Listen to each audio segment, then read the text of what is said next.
L'idée que l'éolien est une énergie verte totalement décarbonée n'est pas juste. Car comme toute énergie, l'énergie éolienne est un système industriel et environnemental complexe qui a un impact carbone. L'éolien est intermittent. Le stockage de l'électricité, impossible. Faire fonctionner l'éolien, c'est forcément recourir à un complément d'énergie fossile ou nucléaire. Une éolienne, elle produit de l'électricité quand il y a du vent, et ce n'est pas nécessairement quand on a besoin d'énergie. Donc, quand on a besoin d'électricité. Donc, nécessairement, si on veut avoir une gestion à peu près raisonnable de la distribution d'énergie sur un pays, quand il n'y a pas de vent, il faut bien qu'il y ait quelque chose qui pallie le manque de vent. Et c'est quoi ça? C'est des centrales énergétiques classiques qui doivent être là.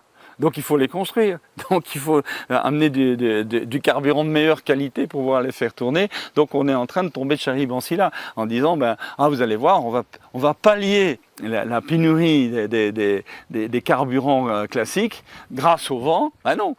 Plus il y a d'éoliennes, plus il faut pallier l'intermittence des éoliennes, donc plus il faut des centrales qui vont consommer du carburant classique. Donc on est juste en train de voir là un serpent qui se mord la queue d'une absurdité absolument totale. L'impact carbone de l'éolien doit être apprécié sur tout son cycle de vie. La machine est construite à base d'acier, de terres rares et de polyester.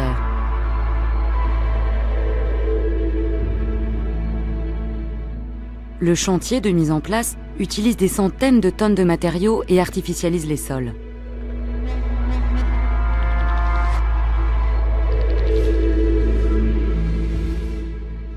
C'est surtout le projet en lui-même qui impacte au sens où c'est finalement une artificialisation du terrain. Il ne faut pas oublier que le bloc de béton, il fait 2 arts par mât.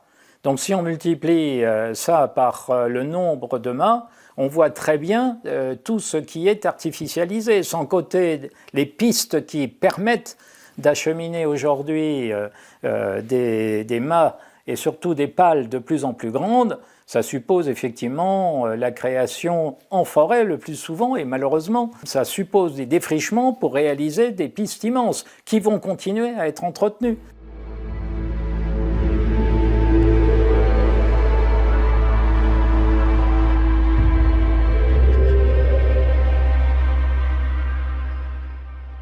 Avant son installation sur site, la machine est importée et génère beaucoup de transport. La fabrication de ces éoliennes requiert d'énormes moyens industriels carbonés qu'il faut analyser à travers le cycle de vie complet de ces machines. Une éolienne, d'abord en termes de matériaux non recyclables. Et là, j'insiste, non recyclables. Donc ça veut dire que c'est des choses qui sont consommées et qui ne sont pas renouvelables. Une éolienne, c'est 90 tonnes de composite, c'est-à-dire essentiellement du carbone, qui en plus de ça, quand on veut le détruire, va engendrer non seulement du CO2, mais des particules fines épouvantablement nocives. Donc voilà, 90 tonnes par éolienne. Faites le compte par le nombre d'éoliennes qu'il y a sur le sol français, par exemple, vous allez voir que ça fait un paquet. Par éolienne. 2,8 tonnes de terres rares, c'est-à-dire ce qu'on appelle les terres rares, c'est en fait, pour ceux qui ont fait un peu de chimie et qui se souviennent de leur tableau de Mendeleïev, il y a une famille là au milieu en bas qui s'appelle les lanthanides, et les lanthanides ce sont des métaux lourds qui sont très rares, il n'y en a pas beaucoup dans l'écorce terrestre, c'est pour ça qu'on les appelle les terres rares, et qui ont une faculté extraordinaire de faciliter le transit des électrons. Donc ça augmente incroyablement la conductivité des matériaux avec lesquels ils sont mélangés. Il faut savoir que 97% de réservoirs de terres rares du monde sont en Chine. Et que la Chine a déjà fait valoir de nombreuses fois l'argument en disant « arrêtez de nous embêter sur les droits de l'homme, sinon on coupe le robinet et toute votre industrie numérique s'arrête ». Il y a de quoi réfléchir quand même. Dans une éolienne, il y a 400 litres d'huile. 400 litres d'huile, donc ça veut dire que tout le monde a fait un jour brûler un peu d'huile quelque part, et il suffit d'une étincelle mal placée pour que ce truc se mette à flamber, mais comme pour rigoler, c'est une friteuse ce truc.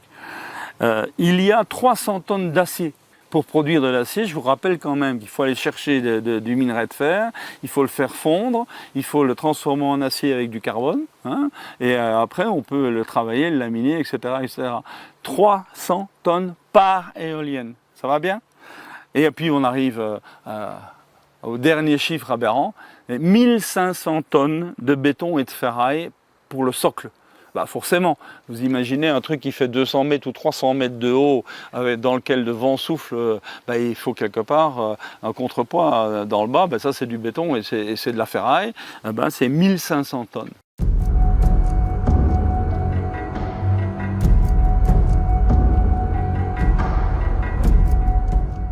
Il faut aussi prendre en compte l'obligation de démantèlement et la transformation du réseau électrique, qui sont source de production de carbone.